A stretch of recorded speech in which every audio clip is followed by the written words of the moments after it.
नमस्कार दोस्तों। कल मैं अपने परिवार के साथ बैठा हुआ था तो एक चर्चा चली कि हमारे परिवार में एक कीर्ति करके हैं, उन्होंने पिछले 5-6 महीने में 25-30 लाख रुपए कमा लिए। तो मैंने कहा ऐसा क्या काम करने लग गए थे भैया? तो मालूम पड़ा कि वो क्रिप्टो करेंसी में डील कर रहे थे। क्रिप्टो करेंसी मतलब वर्चुअल करेंसीज में, जैसे कि आपने बिटकॉइन का नाम सुना होगा।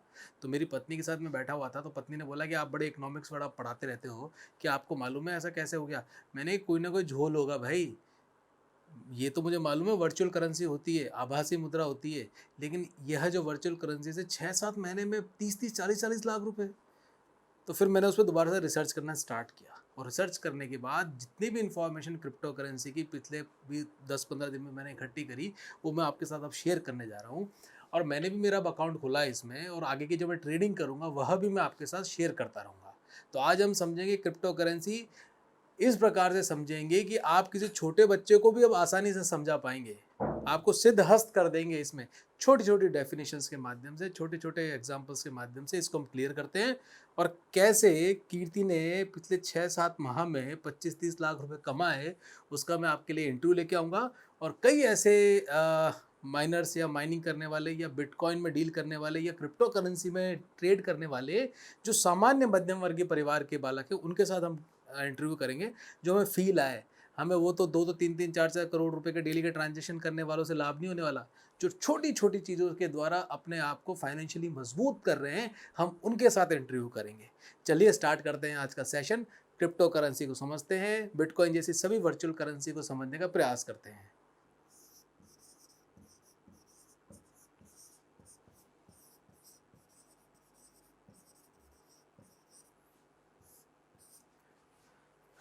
क्रिप्टो करेंसी, देखो क्रिप्टो करेंसी में शब्द को समझें पहले आप।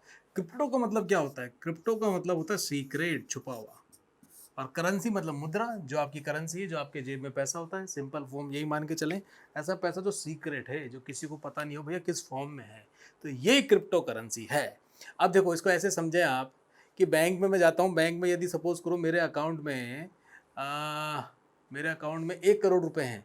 तो बैंक वाले को मालूम है कि विकास जी के अकाउंट में 1 करोड़ रुपए हैं। तो क्या करेगा, मैं जब भी जाऊंगा तो मुझे कोई इंश्योरेंस पॉलिसी बेचने का प्लान करेगा, या कोई उनके जो प्रोडक्ट्स हैं बैंक के वो मुझे बेचने का प्रयास करेगा। लेकिन क्रिप्टो करेंसी में किसी को नहीं मालूम कि भाई किसके पास कितना पैसा है। अब ये कैसे संभव है? ये संभव ऐसे है कि इसको एक वर्चुअल करेंसी में ट्रांसफर कर दिया जाता है। अब एक दूसरा उदाहरण के माध्यम से समझो। समझो, ये सब अपने हैं राजू भाई, ये हैं अपने बाबू राव। राजू भाई ने क्या किया, इसको पैसे दिए, बाबू राव जी को पैसे दिए। कितने दिए? 10 रुपए दिए मानो आप। ठीक है। अब बाबूराव ने बोला कि साहब मेरे जेब में पैसे रहते हैं, 10 रुपये सबको मालूम पड़ जाता है और मैं इस 10 रुपये का पौवा पी जाता हूँ। बाबूराव को गंदी आदत थी ना शराब पीने की। तो ये हमारा राजू बड़ा समझदार था, उस समय बिटकॉइन आ गए थे। तो इसने क्या किया, इस 10 रुपये को डिजिटल फॉर्म में ट्रांसफर करके भेज दिया इसके पास। कैसे? एक डिजिटल फॉर्म में ट्रांसफर करके बाबूराव जी के पास भेज दिया। मतलब हाथ में वो नोट नहीं है, ठीक है, एक डिजिटल फॉर्म में उसको देके भेज दिया। क्या? पैसा देके भेज दिया। और किस में कन्वर्ट कर दिया? सपोज करो उस वर्चुअल करेंसी का नाम क्या है? बिटकॉइन ही है। कुछ भी हो सकता है, आप भी बना सकते हो। विकास में अपने नाम से भी ये कॉइन माइनिंग कर सकता हूँ। हाँ, माइनिंग माइनर अभी हम वो भी समझेंगे। क्लियर? यहाँ तक आपको ध्यान में आ गया? अब समझो, अब बाबूराव के पास क्या आ गया? ये पैसा आ गया बिटकॉइन, डिजिटल फॉर्म में पैसा आ गया। क्लियर? अब ये पैसा कैसे आया, कैसे बनता है, यही सारी कहानी आपकी क्रिप्टो करेंसी की है। मैंने मेरे पैसे को क्या किया, डिजिटल फॉर्म में कन्वर्ट कर दिया और एक सीक्रेट फॉर्म में कन्वर्ट कर दिया, एक कोडेड फॉर्म में उसको कन्वर्ट कर दिया। चलो अब आगे बढ़ते हैं। अब आपके मन में एक ख्याल आना चाहिए कि यार साहब ये क्रिप्टो कैसे हो गया, ये सीक्रेट करेंसी कैसे हो गई। देखो, ये किस टेक्नोलॉजी पे काम करता है, उस टेक्नोलॉजी का नाम है ब्लॉकचेन।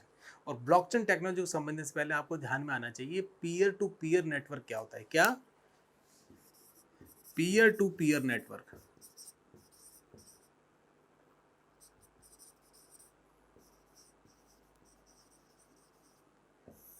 इसी पर आधारित क्या है, सब ब्लॉकचेन है। समझो, पीयर टू पीयर नेटवर्क से मेरा क्या तात्पर्य हो गया, जैसे मेरा कंप्यूटर है और आपका कंप्यूटर है। मैंने आपको कोई पैसा ट्रांसफर किया, तो मेरे कंप्यूटर में भी दर्ज हो गया और आपके कंप्यूटर में भी दर्ज हो गया, लेकिन वो किस फॉर्म में दर्ज हुआ? कोडेड फॉर्म में दर्ज हुआ। क्लियर? तो इसमें क्या हुआ कि यदि मैं, जैसे इसी तरीके से क्या हुआ कि हम 100-150 दोस्त हैं, सबके कंप्यूटर में भैया हमने जो ट्रांजेक्शन किए वो उसके कंप्यूटर में भी दर्ज है, मेरे कंप्यूटर में भी दर्ज है। बैंक वाले में क्या दिक्कत होता है, मेरे कंप्यूटर में दर्ज नहीं है, बैंक के कंप्यूटर में सारी बातें दर्ज हैं। मैंने अगर पैसा जमा कराया तो बैंक के सर्वर में है, मेरे पास उसके बारे में कोई जानकारी नहीं है। यदि कल को मेरे पास पासबुक वासबुक सब खो जाए, मेरा क्या बैलेंस है क्या है, तो मुझे कहाँ जाना पड़ेगा, बैंक के पास ही जाना पड़ेगा। लेकिन बिटकॉइन के अंदर क्या होता है, क्रिप्टो करेंसी के लेन देन में क्या होता है कि सबके पास सबके कंप्यूटर में यह दर्ज होता है। पीयर टू पीयर नेटवर्क मतलब सारे एक दूसरे से जुड़े हुए हैं, सारे एक दूसरे से जुड़े हुए हैं। Clear. Peer to peer network को हम ऐसे भी कहते हैं कि जैसे कि मेरा कंप्यूटर है, आपका कंप्यूटर है, हम एक दूसरे क्या कर सकते हैं, हमारे पीसी को, हमारे उस पीसी के फाइल्स को एक्सेस कर सकते हैं। जैसे कि मुझे लगा कि आपके कंप्यूटर से जुड़ा हो तो मैं अपने कंप्यूटर से आपको प्रिंट भी दे सकता हूँ। तो मतलब क्या हुआ, ये कैसा नेटवर्क है, ये पीयर टू पीयर नेटवर्क है। और यही टेक्नोलॉजी क्या है, ब्लॉकचेन टेक्नोलॉजी है। क्लियर। चलो अब आगे बढ़ते हैं। अब देखो, अगर मैं नोट की बात करूं तो नोट क्या है, बैंक में छपते हैं, आरबीआई छापती है, ठीक है, उसके लिए कागज़ लेके आती है, प्रिंटिंग करती है। सिक्कों के लिए भैया धातुएं लेके आती है और सिक्के बनाती है। हम क्या कर रहे हैं, हम तो भैया डिजिटल करेंसी बना रहे हैं। अब ये करेंसी बनती कैसे, कहाँ छपती हैं भैया, किस फैक्ट्री में बन रही है, ये बनती है सब कंप्यूटर्स में। और इसके लिए जो कंप्यूटर्स काम में लाते हैं, बड़े सोफिस्टिकेटेड कंप्यूटर्स काम में आते हैं।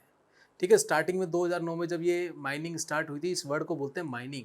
ये जो माइनिंग स्टार्ट हुई थी तो बड़े साधारण कंप्यूटर से माइनिंग हो जाया करती थी, लेकिन अब इतना कॉम्प्लेक्स सिस्टम कर दिया है कि आपको इसमें बड़े सोफिस्टिकेटेड बहुत सारी एनर्जी चाहिए होती है इनको माइनिंग करने के लिए। माइनिंग से तात्पर्य मेरा वही है, जैसे भैया आप खदान में से सोना निकालते हो ना, ठीक है ना, इसी प्रकार से कंप्यूटर में माइनिंग करके आप बिटकॉइन निकालते हो। तो दो शब्द आप समझे, माइनिंग और माइनर। अब माइनिंग क्या है देखो, चलिए अब इस डायग्राम के माध्यम से हम बिटकॉइन को आसानी समझ लेते हैं। देखो यूँ समझो आप सिंपल भाषा में, ये सब एलिस है और ये बॉब है। अब एलिस को पैसा ट्रांसफर करना हो या एलिस से कोई सामान खरीदना है तो किस फॉर्म में कर रही है वो, बिटकॉइन फॉर्म में कर रही है, मतलब क्रिप्टो करेंसी में कर रही है।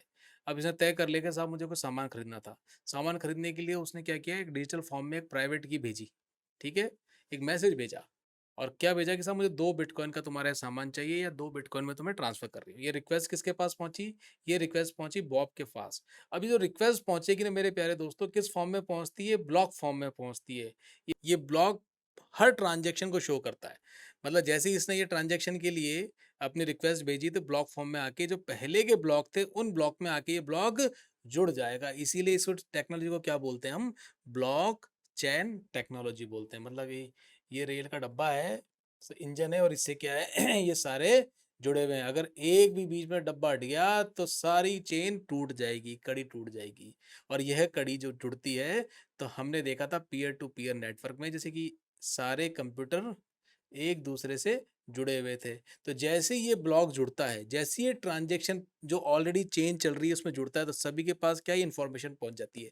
और ये इन्फॉर्मेशन हमारे पास किस रूप में, ये जो ट्रांजेक्शन हमारे पास किस रूप में होती है, मेरा कहने का मतलब ये जो कंप्यूटर वाले जो हम बैठे हैं सारे, इसके साथ जो पीयर टू पीयर नेटवर्क में हम जुड़े हुए हैं, ये लेज़र के फॉर्म में हमारे पास सारी इन्फॉर्मेशन आ जाती है। और जैसे ये भैया ब्रॉड वही बात, और जैसे ही ये ब्लॉक का ब्रॉडकास्ट सारे जो भी माइनर होते हैं, ठीक है ना, ये माइनिंग करने वाले ही कहलाते हैं, जो हम पीयर टू पीयर नेटवर्क में जुड़े हुए होते हैं। जैसे ही सबके पास पहुंचती है और एक बार ये नेटवर्क के माध्यम से इस ट्रांजैक्शन को वैलिडेट कर दिया जाता है। वैलिडेट कैसे करते हैं, हमने आपसे बात करी थी भैया एक एल्गोरिथम के माध्यम से, कि एक क्रिप्टोग्राफी जो ये जो कोड प्राप्त हुआ, इसको सोफिस्टिकेटेड कंप्यूटर उसके माध्यम से जो कॉम्प्लेक्स जो पजल्स होती हैं एक तरीके से कोडिंग के फॉर्म में, उसको सॉल्व करते हैं। और जैसे ही वो सॉल्व हो जाती है, मतलब कि इसको आपने वैलिडेट कर दिया, ठीक है। वैलिडेट होते ही क्या होता है, ये परमानेंट इस जो ऑलरेडी चैन है, इस चैन के साथ ये ब्लॉक जुड़ जाता है और आपका ट्रांजैक्शन कंप्लीट हो जाता है। और बॉब को यदि पैसा चाहिए तो पैसा मिल जाता है ट्रांजैक्शन का, या उसने कोई सामान बेचा तो उसके बदले में उसको पैसा मिल जाता है, ठीक है। ये जो ट्रांजैक्शन होता है, ये जो ब्लॉक जुड़ता है, ये परमानेंट होता है, इसको आप मॉडिफाइड नहीं कर सकते। अब एक इंपॉर्टेंट बात, ये जो आपने ब्लॉक बनाया ना वैलिडेट करके, इसके बदले में आपको क्या मिलता है, रिवार्ड मिलता है, ठीक है। रिवार्ड मिला, रिवार्ड के रूप में क्या मिलता है? ये बिटकॉइन मिलते हैं। कहने का तात्पर्य ये माइनिंग करने का मतलब है कि प्रत्येक ट्रांजैक्शन को वैलिडेट करना, यही आपकी माइनिंग है। और जो आप माइनिंग करते हो तो ये जो ट्रांजैक्शन आपने वैलिडेट किया इसके बदले में आपको क्या मिलता है? रिवार्ड के रूप में बिटकॉइन मिलता है। यही माइनिंग है। समझ गए? अब मैं आपको ब्लॉकचेन टेक्नोलॉजी के बारे में और समझा देता हूँ तो आपके लिए चीज़ बहुत आसान हो जाएगी। ये ब्लॉकचेन काम कैसे करता है और ब्लॉकचेन टेक्नोलॉजी है क्या, इसको भी अब आपके लिए और स्पष्टता हो जाएगी। जैसे कि ए को बी को कोई राशि भेजनी थी, तो जो राशि भेजेगा, ये जो ट्रांजैक्शन करेगा किस फॉर्म में करेगा? एक ब्लॉक के फॉर्म में करेगा। इसीलिए इसको ब्लॉकचेन टेक्नोलॉजी बोलते हैं। ब्लॉक के फॉर्म में किया, जैसे ही इसने ब्लॉक के फॉर्म में अपना ट्रांजैक्शन ब्रॉडकास्ट किया, तो जितनी भी पार्टी नेटवर्क में जुड़ी हुई सबके पास ये इन्फॉर्मेशन पहुंच जाती है। जैसे मेरे पास भैया 3 ब्लॉक की इन्फॉर्मेशन थी और आपके पास 2 की थी, तो क्या होगा? इसका मतलब चेन सबके पास समान होनी चाहिए, तो चेन टूट गई। इसका मतलब कहीं ना कहीं ये इनवैलिडेट हो जाएगा ब्लॉक, मतलब गलत ट्रांजैक्शन आपके पास आ गया, या उसकी जो चेन है वो प्रॉपर चेन नहीं है। जैसे ये नेटवर्क के माध्यम से अप्रूव कर दिया जाता है, तो ये जो ब्लॉक है, जो एग्जिस्टिंग आपके ब्लॉक्स थे, इन ब्लॉक्स के साथ ये ब्लॉक जुड़ जाता है और आपका एक ब्लॉकचेन टेक्नोलॉजी के माध्यम से एक नया ट्रांजैक्शन क्रिएट हो जाता है। आपने और ट्रांजैक्शन किया था, यहाँ एक और ब्लॉक जुड़ जाएगा, और ट्रांजैक्शन किया था, एक और ब्लॉक जुड़ जाएगा, ऐसे ब्लॉक जुड़ते जाएंगे। और ये ब्लॉक जुड़ने की जो आप देख रहे हैं कोडिंग फॉर्म में इंफॉर्मेशन, सभी पीयर टू पीयर जितने भी नेटवर्क से जुड़े हैं सबके पास ये रहती है। क्लियर? और जैसे ही ये जुड़ा इसके पास ब्लॉक और एकदम से ये पूरा वैलिडेट हुआ, तो ट्रांजैक्शन आपका क्या हो जाएगा? कंप्लीट हो जाएगा। क्लियर? चलिए, अब आपके दिमाग में बात आनी चाहिए कि साहब ये बढ़ना घटना कैसे होगा। बड़ी सिंपल सी बात है यार। सोना है, सोना बाजार में यदि कम हो जाएगा तो सोने के भाव बढ़ जाएंगे, सोने यदि ज़्यादा आ जाएगा तो बाजार में भाव कम हो जाएंगे। लेकिन ब्लॉकचेन टेक्नोलॉजी के माध्यम से एक तय कर रखा है क्रिप्टो करेंसी में। जैसे अगर यदि मैं बिटकॉइन की बात करूँ, तो जब बिटकॉइन आई थिंक 2009 में लॉन्च हुआ था, तो तय था कि हम इतने ही बिटकॉइन माइनिंग करेंगे। कितने? 21 मिलियन। अब मुझे बताओ, ये तय कर दिया हमने 21 मिलियन बिटकॉइन ही बनेंगे। अब 21 मिलियन बिटकॉइन बन गए, बनने के बाद क्या हो गया साहब? जैसे ही इसकी माइनिंग हो जाएगी तो क्या होगा? डिमांड एंड सप्लाई लागू हो जाएगा। अब बाजार में तो है तो 21 मिलियन ही बिटकॉइन ना, आपको इसी में ट्रांजेक्शन करना है। अब भैया ये जो बिटकॉइन है, अगर इसकी डिमांड बढ़ गई है तो सीमित, तो इसके दाम बढ़ जाएंगे। यदि भैया आपके पास चारों ओर बाजार में फैले हुए हैं, तो क्या हो जाएंगे? इसके दाम कम हो जाएंगे। प्योरली डिमांड और सप्लाई पे काम हो रहा है इसमें। सिंपल इकोनॉमिक्स का टर्म है। डिमांड यदि बढ़ गई तो क्या हो जाएगा भैया? इसके दाम बढ़ जाएंगे। यदि डिमांड कम हो गई तो दाम इसके कम हो जाएंगे। सप्लाई और डिमांड वही है। सप्लाई ज़्यादा हो रही है तो इसका मतलब इसके दाम कम हो जाएंगे। सप्लाई कम हो रही है, इट मीन्स इसके दाम बढ़ जाएंगे। और सप्लाई कम क्यों हो रही है? क्योंकि हमने फिक्स कर दिया कि हम जो माइनिंग करेंगे बिटकॉइन की वो 21 मिलियन ही करेंगे। अच्छा, अब मैं बिटकॉइन बिटकॉइन बार बार कह रहा हूँ, तो देखो इस प्रकार के बहुत सारे क्रिप्टो करेंसी बाजार में चलते हैं। जैसे कि आपने पॉन्ड सुना है, डॉलर सुना है, हमारा रुपया सुना है ना। इसी तरीके से दोस्तों विभिन्न प्रकार के डिजिटल करेंसी भी बाजार में है। जैसे कि बिटकॉइन आपने देख ही लिया, डॉज कॉइन भी आ गया, एक इथेरियम आ गया, एक लाइट कॉइन आ गया, Cardano, Polkadot, bitcoin cash, Stellar, Chainlink, Binance coin, ये सारे क्या हैं साहब? बिटकॉइन के तरीके से ही क्रिप्टो करेंसी हैं। क्लियर? ये सारी क्रिप्टो करेंसी है। नोट है एक तरीके से, कंफ्यूजन मत दिमाग में लेके आना। मतलब बिटकॉइन हो गया, इथरनेम हो गया, ये जितने भी मैंने आपको स्टेलर करके बिनेंसी करके नाम जो गिनाए हैं, ये एक तरीके से सारे क्रिप्टो करेंसी हैं। इनकी वैल्यू बाजार में ऊपर नीचे होती रहती है। आगे के लेक्चर में अब मैंने भी ट्रेडिंग करने का स्टार्ट कर दिया है। मैंने कल एक अकाउंट बनाया है मेरा, मैं आपके साथ शेयर करूंगा वो वीडियो भी, मैंने कैसे अकाउंट बनाया, कैसे मैंने उसमें बिटकॉइन परचेज, बिटकॉइन या जो भी मैं क्रिप्टो करेंसी परचेज कर रहा हूँ कैसे कर रहा हूँ, आपके साथ शेयर करता रहूँगा। कितना पैसा लगाया, घाटा हुआ, फ़ायदा हुआ, सब आपके साथ शेयर करूँगा। क्लियर? बहुत बढ़िया। अब आपके दिमाग में एक बात और आनी चाहिए कि साहब ये इतना फ़ायदा जो आप बता रहे थे, जैसे कीर्ति को फ़ायदा हुआ पिछले 6-7 महीने में 30-35 लाख का, 30 लाख का ऑलमोस्ट, तो भैया ये कैसे हुआ? देखो 2009 में जब ये बिटकॉइन आया था ना, तो इसकी वैल्यू कितनी थी? करीबन 20 रुपये के आसपास थी। कितनी थी साहब? 20 रुपये के आसपास थी। आज कितनी इसकी वैल्यू है साहब? आज 30 लाख रुपए वैल्यू है। मतलब उस समय मैंने यदि ये 20 रुपये का लिया होता तो आज मेरे वो 20 रुपये कितने बन चुके होते? 30 लाख रुपए बन चुके होते। ठीक है? अच्छा, अब आप सोचो कि इसके कुछ फ़ायदे और नुकसान भी तो होंगे।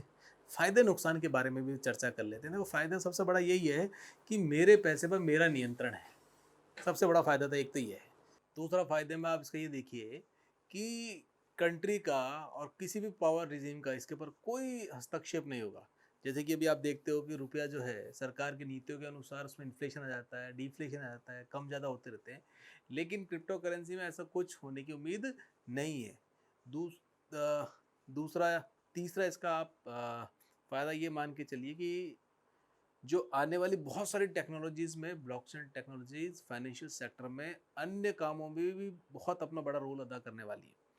साथ ही साथ एजुकेशन हुआ, हेल्थ हुआ, इंफ्रास्ट्रक्चर हुआ, इस सेक्टर में भी इस ब्लॉकचेन टेक्नोलॉजी का यूज़ निसंदेह बढ़ेगा। और एक और इसका फ़ायदा आप देखिए, सबसे बढ़िया फ़ायदा सेफ्टी के मुकाबले में भी आप देखिए, सेफ भी रहेगा ये। देखिए, अगर टेक्नोलॉजी है तो उसमें सेंधमारी करने की समस्या रहती है, जो हम नेगेटिव में देखेंगे। लेकिन बनिस्बत और टेक्नोलॉजी से ये सेफ है। जैसे कि बैंकों से आज भी तो पैसे उड़ जाते हैं, ठीक है? कई बार फ़ॉल्स कॉल्स आती हैं या उसमें आपके पैसे उड़ जाते हैं। और टेक्नोलॉजी में यदि कोई हेर-फेर होता है तो उसमें पैसे उड़ जाते हैं। जैसे मैं आपको एक उदाहरण दूँ, मेरा एचडीएफसी बैंक का क्रेडिट कार्ड था, उसमें मैंने पेट्रोल भराया गाड़ी में ₹1000 का, तो उसमें ₹1000 और काट दिए। भैया ये क्या बात हुई? ठीक है? इस प्रकार से भी सेफ अन्य बनिस्पत जितने भी इस प्रकार के डिजिटल लेन-देन के टेक्नोलॉजी है उसमें ये सेफेस्ट है। और यदि मैं आपसे बात करूँ कि नुकसान क्या है, तो सबसे बड़ा नुकसान तो यही है साहब, आज मेरे साथ कोई समस्या हो जाए तो मैं सुनवाई कहाँ करूँ? भारत सरकार ने क्रिप्टो करेंसी को लीगल टेंडर मनी घोषित नहीं कर रखा है। लीगल टेंडर मनी से क्या तात्पर्य हो गया? लीगल टेंडर मनी हो गई कि साहब सरकार ने वैध मुद्रा इसको नहीं घोषित कर रखा है। आप इसमें कुछ सामान खरीद बेच नहीं सकते, ठीक है? लेकिन मेरे प्यारे दोस्तों, इसको सरकार ने बैंकों को अब लीगल इन्वेस्टमेंट के लिए इसको लीगलिटी दे रखी कि आप इन्वेस्ट कर सकते हो। और ये भी बड़ा जब हुआ जब क्रिप्टो करेंसी की कंपनीज ने 3 साल केस किया सरकार के ऊपर, जब सरकार ने बैन लगा दिया था। और सुप्रीम कोर्ट ने अब इसी मार्च अप्रैल में जाके अपना डिसीजन दिया कि साहब नहीं, मतलब क्रिप्टो करेंसी वाले केस जीत गए कि अब आप क्या कर सकते हैं, इन्वेस्टमेंट में इसको यूज़ में ले सकते हैं। फ़ायदा और नुकसान और क्या है इसका?